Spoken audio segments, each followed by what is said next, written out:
Magandang araw po sa inyong lahat. Karl Anthony Towns mas uminit versus Miami Heat. Tyler Herro nagpakita ng slam dunk ngayon. Panoorin po natin. Dito po muna tayo sa mga highlights po na mula po sa Miami Heat kung saan ay gumawa po si Duncan Robinson. Panoorin po natin.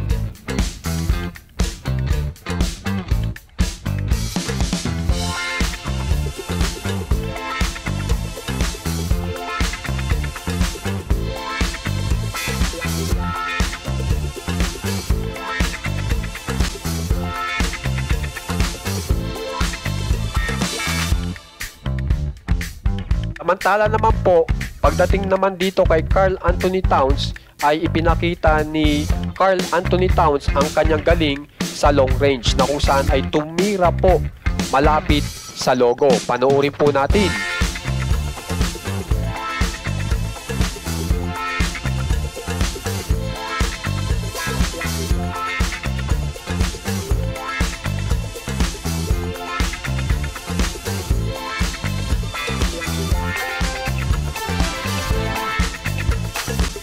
Samantala naman po, pagdating naman sa Miami, ipinakita naman po ni Kyle Lowry ang kanyang slam dunk.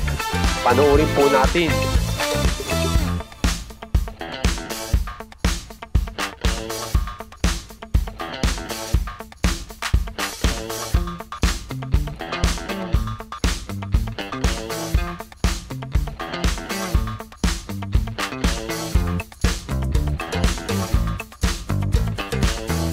Kaya naman po, ipakita ko na sa inyo kung saan ay nag-slam dunk po, nag-super slam dunk si Tyler Herro. Ang maganda po dito sa ipapakita ko sa inyo ay si Jamie Jr.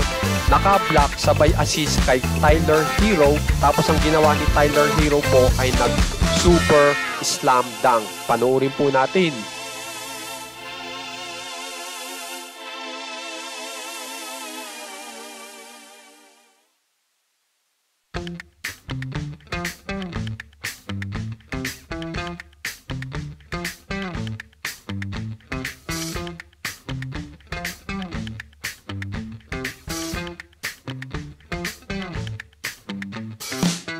Okay, dito naman po, pagdating naman po dito si Karl Anthony Towns, ipinakita niya yung kanyang galing ngayon kung saan ay naka 15 points po at yung puntos po ay sunod-sunod.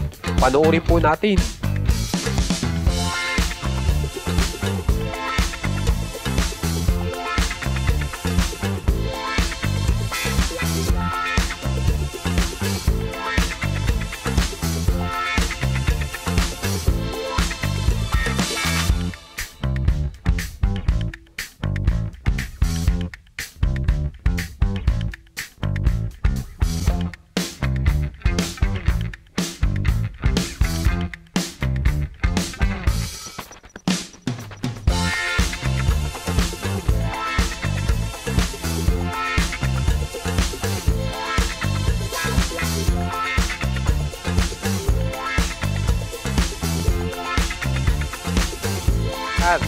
Ngayon naman po, ipakita ko naman po sa inyo ang ginawa po ng New York Knicks para lituhin ang Miami Heat. Panoorin po natin.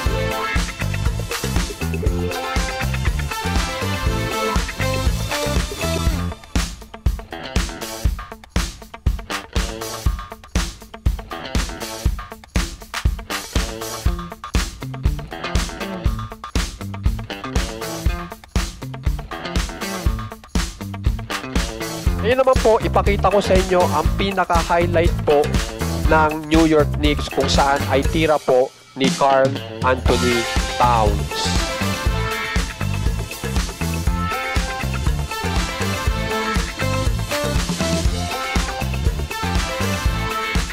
Yun po, ang naging resulta po ay ang Knicks po ay nakakuha ng 116.